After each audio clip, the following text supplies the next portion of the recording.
Welcome back to another episode on the podcast. I'm recording this today on the new moon in Cancer. Yesterday on Tuesday, we had the sun conjunct Jupiter. And so this energy right now is really juicy, really expansive, really asking us to come in, do the nervous system work, come in and trust our body, our intuition. There's so much slowness and emotional work to be done right now with this new moon. And I just got off a call inside the Self Care Collective, which I have a link for if you are interested. It's this really beautiful space that focuses on self care, but not in like the bubbles and the facials kind of aspect of self care, but like the really deep inner work that is required when it actually comes to self care. And oh my gosh, we talked about human design as it relates to self care, energetic hygiene, really tending to our bodies, our energy, coming into alignment with our authority, all of the really beautiful things. And it felt really aligned to the new moon because this is really what it's calling us to do, is to really come inside into our inner world and to tend to ourselves, to really beautifully tend to ourselves. So this episode is going to be July's transits. Time has been crazy. I didn't even realize next week was July, but it is. So we're going to do July transits. I know I haven't been the best about doing it for the last couple months. So we're going to dive into that today. Before we start, I wanted to mention Your Sacred Unraveling, which is a membership space on Telegram that I created. We're going through monthly themes. So this month is, Cancer season, and we're really focusing on the gene keys. So the activation sequence, we're really going through that to really come inside to our inner world, to activate our purpose, to face our shadows, to see the mirrors that we have in relationships, to unlock our prosperity. All of this is really deep inner work. And so we're slowly going through it every couple of days. We're going through a different sphere, and there is an attached chat channel. So for questions, shares, all the beautiful things. I've really been called to this space, and specifically the Sacred Unraveling name came to me, and it's really what it's been for me in my journey, is this really beautiful, slow, sacred, spacious unraveling from all of these bullshit narratives I've had on loop in my mind. And so that's what this space is. Every month we're aligning to the astrology, we're diving into human design, all the things. Next month for Leo season, we're really tapping into our creativity and opening our heart. And then the following month, which is Virgo season, we're going to be getting real about our routines, what's supporting us, what's not supporting us, how we can clean up our health, how we can do that as aligned to human design. So we'll be talking about the variables. The month after, Libra, balance, so on and so forth. So it's a really beautiful container. Again, you haven't missed too much inside the gene keys. You can obviously listen to everything else. It's a really slow contemplative process, but that is in there. So if you want to join, the link is down below. So it's a really, again, beautiful space. I'm also opening the Emotional Alchemy 6-week container that will begin July 15th. This to me is so important because my journey has been rooted in understanding my emotional experience and coming to emotional intelligence, which is not the easiest thing to do. And so this is really all about that. It's about the mechanics of the solar plexus, the mechanics of the wave, understanding if you're undefined with your solar plexus, emotional regulation techniques, how to rewire your brain. Like there's so much in there, and it's going to be a really beautiful container. So again, that's a 6-week container with weekly live calls. Everything you need to know is down the show notes. If you value the podcast, if it resonates, please share with a friend, rate, review, subscribe, follow me on Instagram. It's at Rochelle.Christiane. That's ROCHELLE.CHRISTIANE. TikTok is the same. I've been posting more on TikTok, but really in my stories with a lot of depth on Instagram. So kind of my energy has shifted and I'm just flowing with it. And that's what feels good right now. Also, website is RochelleChristiane.com, blog on Substack. Again, everything you need to know is down the show notes. I appreciate you so much for being here and for listening.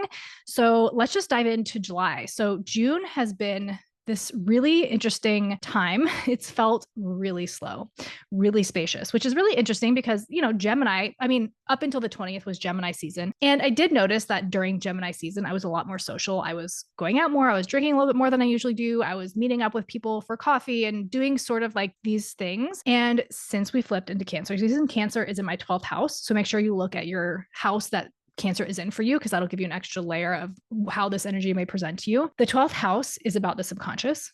It's about surrender. It's about mental health. It's about your hidden enemies. And by hidden enemies, I mean those things that are hidden even from you inside of yourself. So it's just like a really slow unraveling and a really slow coming into myself and trusting myself. My dreams have been wild and vivid. And actually, it's interesting because last night with the new moon, I don't recall any of my dreams, which is really interesting because I've really had really vivid dream recall really recently, and a lot of symbolism. And it's just been really interesting, slow, and honoring the pace of that. Because as a manifesting generator, I want to go, go, go so often. And being able to slow down and come into myself. And this is part of your gene keys, right? When we look at that genius sequence, that your radiance, which is your unconscious sun, is an energy that is kind of like unconsciously, it's hard to grasp, but like runs in your body. And when you come into the gift of that sphere, this is you begin to slow down. You begin to stop the urgency. You begin to come into your like wanting to be more healthy, wanting to do activities that support your health. And so it's been a really interesting journey and epiphanies and ahas and all of the beautiful things. So I'm just kind of swimming in it. So we'll have the sun in Cancer until July 22nd, which is when it moves into Leo season. But we have, let's see. So July 4th, we have Venus moving into Gemini. Venus has been in Taurus, which is where it's at home. It's been this really juicy energy. I love Venus in Taurus, which is probably also why I felt a lot more grounded and in my body as a Taurus sun, Mercury, midheaven. Venus, again, loves Taurus. It's a really beautiful, slow, grounded, sensual, feminine energy. Not to say you have to be a woman to experience it, just the feminine in general. And that's something I've been contemplating a lot, like the masculine and feminine. Obviously, we have both in us, and it is this beautiful balance of it. So I always look to see what Mars is doing. Mars is in Virgo, which is also feminine energy. And so it's just been this really neat little balance. But she moves into Gemini, where I personally have my own Venus in Gemini. And so this is asking for a little bit more faster energy, conversations, being social. Like I always say, I can't be in a relationship with someone if you do not activate my mind. Like you can be beautiful and we can have incredible connection, or like, oh my gosh, magnetism. What's the word I'm looking for? Connection, magnetism, chemistry. We can have really amazing chemistry, but if we can't have really deep, interesting conversations, it's hard for me to like fully be there. But so on the 4th, Venus moves into Gemini. So again, it's just a little bit faster of an energy, checking chart where Gemini is. We also have Neptune stationing retrograde on the 4th as well. So this just kind of internalizes this energy. Neptune in Aries has been this energy of sort of Gianna Romer, I was on her new moon called yesterday, and she described it as like this cocoon. So, Aries is action, it's assertion, it's war, it's the warrior, it's anger, it's forward movement, it's initiatory energy. And Neptune here, it's sort of like we're feeling a little confused, right? I think we want to move forward on something, but we don't quite know what yet. We're still sort of in, because Neptune rules Pisces, it's sort of this endings energy. So it's like we're in this cocoon. We know something new is like bubbling, but we can't quite see it yet. So we're still in this, like, especially in these beginning degrees, we're still in this sort of shedding phase when it comes to that. And so retrograde is really going to be internally turning this energy inwards again, really asking us, like, what are we fighting for? What is the purpose? What are we wanting to start? What are we, because Neptune is the dissolver. So it dissolves boundaries. It can create confusion and clarity, right? We have to move through the confusion in order to gain the clarity. So over time, as Neptune moves through Aries, we'll gain more and more clarity, but it could feel a little bit confusing right now. We also have Venus conjunct Uranus on the 4th before Venus moves into Gemini. And we just never know, right? It's unpredictable. It's unstable. We want freedom. Maybe in our relationships, maybe we're creating conflict because we want freedom. We want independence.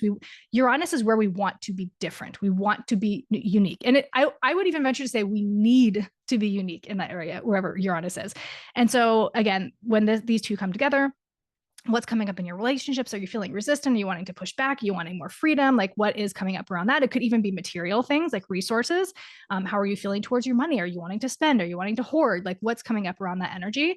Because again, the key theme of Uranus is unpredictability. So we can't really ever predict, like, even when you look at cycles, which is the beautiful thing about astrology, is we can look at past cycles over time to kind of gauge what's going to happen or the energy of what might happen. And even with Uranus, it's very unpredictable. We can also, this is not doom and gloom like at all, but with it being about to station into Gemini, with it being in Taurus, which is earth energy, right?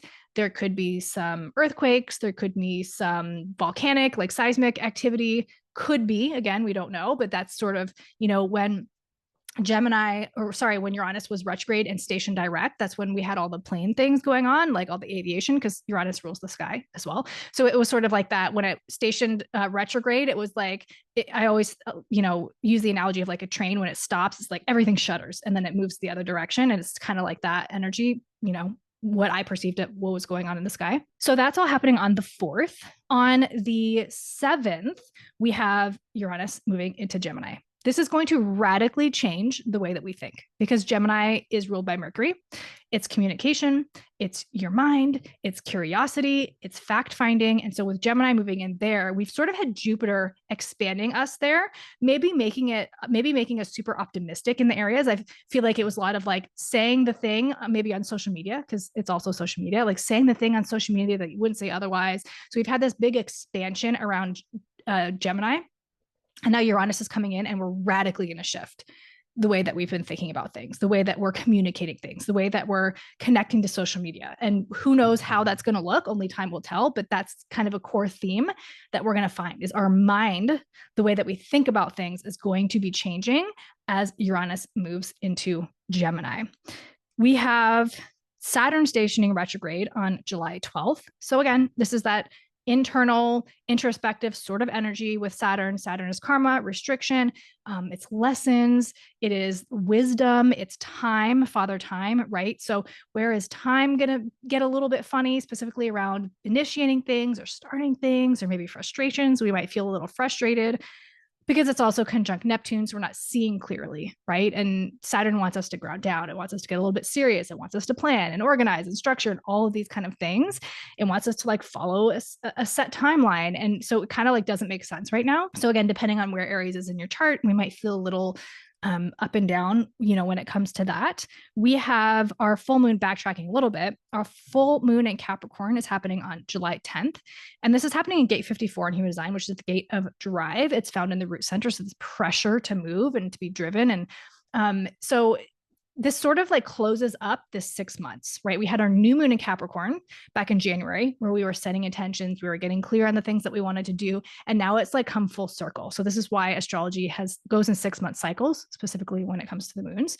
So with this full moon in Capricorn, it's like we can look back and see what's happened, what seeds have we planted, what's come to fruition, what do we still need to work on, what do we need to release in order to really allow that intention, that manifestation to flourish and to grow, what's still in the dark, right? These are a lot of the questions that'll be coming up during this full moon. It's also going to be sextile to the North Node. So this is just bringing up our collective purpose, our direction. The North Node is in Pisces right now, right? So what's coming up around our intuition, what's coming up around our softness, what's coming up around boundaries and losing ourselves in other people or even addictions, music, right? Like how are we using this as an expressive sort of energy? So that can be a really beautiful energy that's coming up at that time. So just checking your chart where 18 degrees, give or take 7 degrees is happening. And that's going to be on the 10th of July at 3:36 p.m. And then, Saturn goes retrograde. We've got, let's see what else we've got going on around that time. Just looking for any conjunctions. Let's move on to, so July 22nd is when the sun moves into Leo. As a Leo moon and Leo rising, I love Leo. I love Leo season. I love tapping into this energy. I feel a little bit more energized because Cancer is in my 12th house. So it's always sort of like I'm floating in the void. But then when the sun enters Cancer, I feel, just energized. I feel great. I'm in my body. Can be more expressive. And so the sun moves into Leo. Again, Leo rules the heart. It rules the back. It's generous. It's warm. It's dramatic, right? It's kind of the actor archetype. It's creative. It has to do with children and play and all these really beautiful things. It rules the 5th house in astrology. So see what's in the 5th house for you. I personally have Sagittarius in the 5th house, but whatever is in the 5th house for you. And then of course, look where Leo is because that'll give you an extra flavor of how this energy might express. But the sun is going to be illuminating Leo as we move through that season. So this is really like coming into your heart, like so much coming into your heart and operating from that space. And we know like in any situation, I was just listening to the David Guillaume podcast and he talks about if you can remove space from your relationships, you can heal so much of the world. And we often think that it's, we look at world events and we look at wars and we look at all these, tragic and horrible things that are happening in the world, and we feel helpless. Like, what can we do? But he was saying that, just removing space in your relationships energetically does more than if you were to donate $1 billion to a cause. Like the more of us that do that, and the more of us that wake up to that, and the more of us that do remove that space can really, like, those are the things that really change the world. There was a study done, I can't remember when, and I can't remember what the study was, and I could be getting little things wrong, but they did like a meditation study in a city. I don't know if it was like Chicago, or it might've been Chicago. And while they were doing this meditation study, and it wasn't like everybody had to meditate. It was a small percentage of people that would spend their time in meditation. The crime rate went down just from those people meditating in private, right? And so with Leo season, how can we come from our heart space? How can we operate from that space? How can we tend to ourselves? Like, tending to ourselves is required, right? We have to come inside and tend in order to open our hearts to truly be heart-led from this Leo space.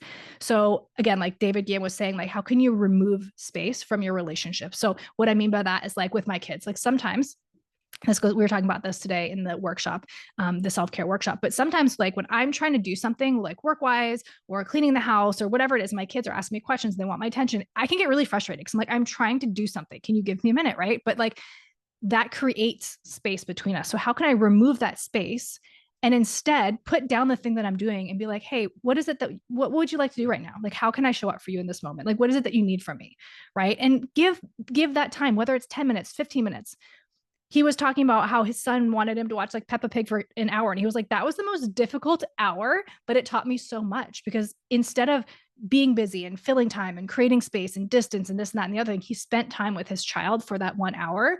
Whether he was frustrated or not, he removed space from the relationship and they got closer. So that's kind of, the energy of Leo season. It's really, really beautiful energy. We have, let's see, what else is going on? Going back a little bit, on July 17th, Mercury is stationing retrograde. So this month let me check, it's got to be when Mercury enters its shadow phase on the 30th of June and goes retrograde on the 17th of July. So we know that Mercury retrograde, miscommunication, this is impacting our mind, it's impacting technology. What it's calling for, it's just wants you to slow down. That's it.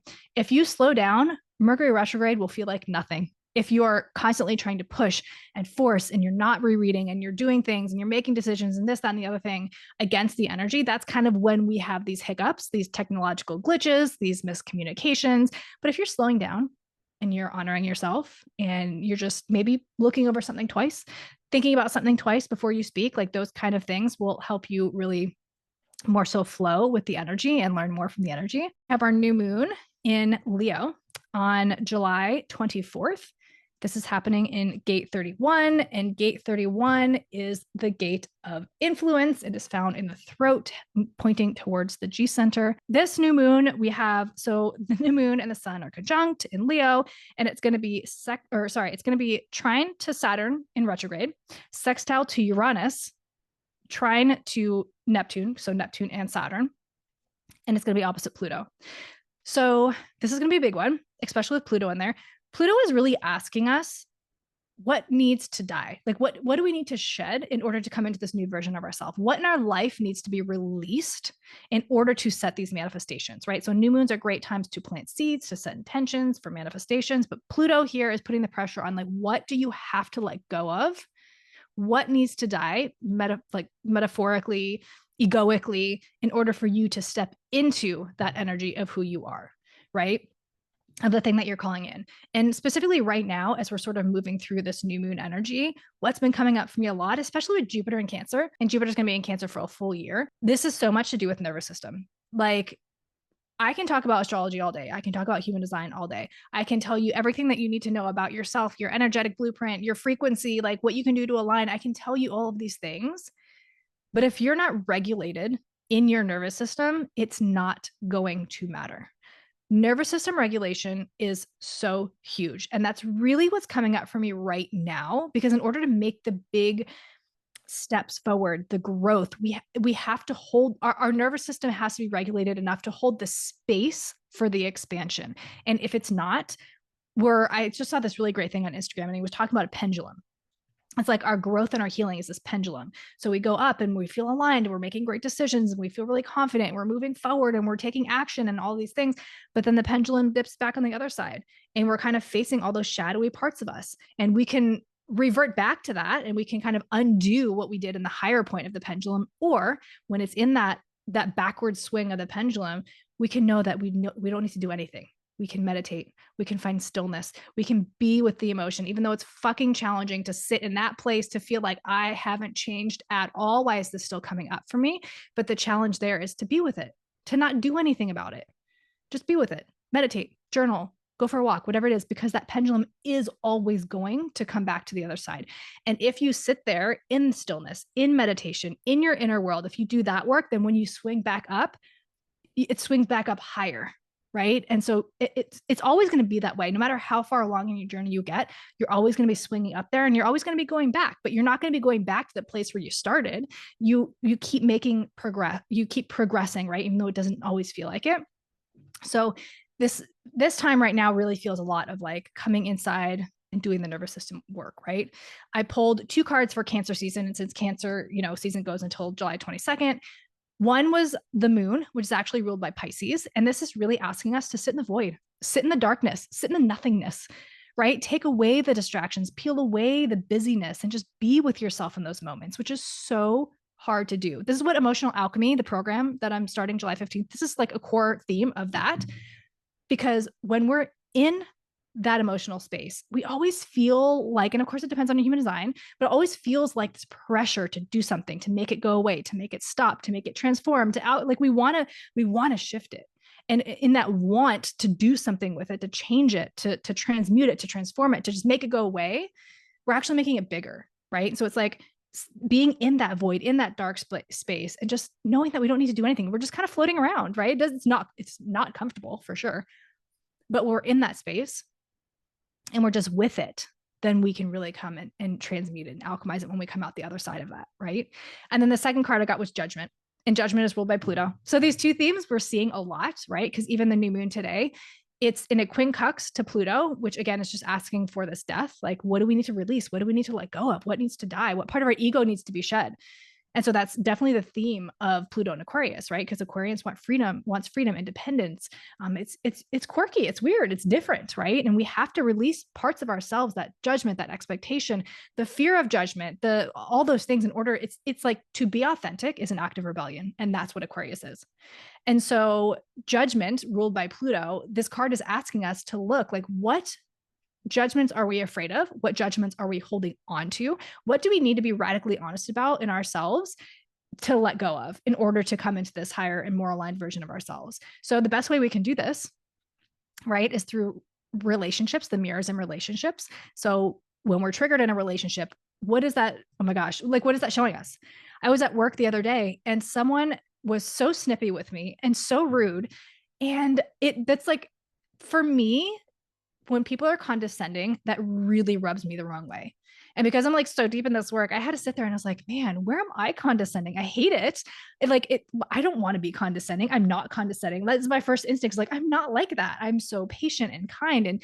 But there is, and it doesn't mean I'm condescending in the exact same way that person did that to me. Right. I know for myself, never say never, but like, I do not feel that I am condescending in human, like face-to-face interactions. I feel like I'm very compassionate and understanding. However, I had to face, there is a part of me that can be condescending. Now, I'm still trying to figure out where it is. And I think I have an idea, but in order for me not to be triggered by somebody else doing that and to have more compassion, I have to face it myself. And so that's sort of like what this energy is, right? That Judgment card. It's like, where are we holding on to that? Where we need to release that? And then finally, on July 30th, Venus moves into Cancer. I like Venus in Cancer. It's just this is like the most feminine sort of energy, right? This divine flow. I mean, Venus in Taurus to me is like the divine feminine. It's raw, it's sensual. Like, I think about the women who run with the wolves. It's like that wolf sort of like animalistic, unbridled energy. Whereas Venus in Cancer. It's like, Cancer holds the archetype of the mother. So it is the feminine in the sense of like, it's very fluid and it shifts and it's water. And, the moon changes every couple of days. It's moody. It's sort of like forcing us to be really fluid and molding to the container, like water will mold to the container that it's in. And so Venus in Cancer is this sort of energy, right? It's this really fluid, flowy, like being with the feminine, being with that mother archetype, being nurturing, taking care of ourselves, coming in, doing the inner work, facing our inner world, right? That's all sort of what's coming up with Venus and Cancer. And that is, we have July 31st, we do have a Mercury Cazimi, Sun Mercury Cazimi. So as always with that, pay attention to, so Mercury, let me see, Mercury goes into its shadow phase. I think I said June 30th. Yes, June 30th at 4 degrees of Leo. So pay attention to the themes that are coming up around Mercury in Leo. So checking your chart where Leo is in Mercury. So from June 30th until July 30th, or sorry, what did I just say? Until July 31st, pay attention to those themes. So it's between 4 and 9 degrees of Leo. Pay attention to things that were coming up, because when we have this Cazimi, you'll get more clarity of whatever themes have been coming up for you. Again, the sun is going to be opposite Pluto, during that during the new moon, it's going to be opposite. It's directly opposite on the 2nd. So again, it's just like asking us what we need to shed, what we need to release. So I'll be coming back and I've been really, integrating tarot into my practice. And so I'll be doing a tarot poll. Maybe I'll do it in the introduction of next week, or follow me on Substack, because I do a lot of posts there about new moon, full moon, tarot readings, astrology, human design, like all the things over there. So yeah, July is going to be intense. There's a lot of shedding work. There's a lot of nervous system work that's being asked for. There's a lot of releasing. So a lot of these themes are sort of like coming inside. But what I can say is like, regulate your nervous system, find something that works. And when you're in a low, just remember, A, this too shall pass, and B, you don't need to do anything with it, right? When we're doing something, when we're trying to make it stop, we tend to repeat patterns in that phase. So it's like, can you just be with it? As uncomfortable and challenging as it can be with it.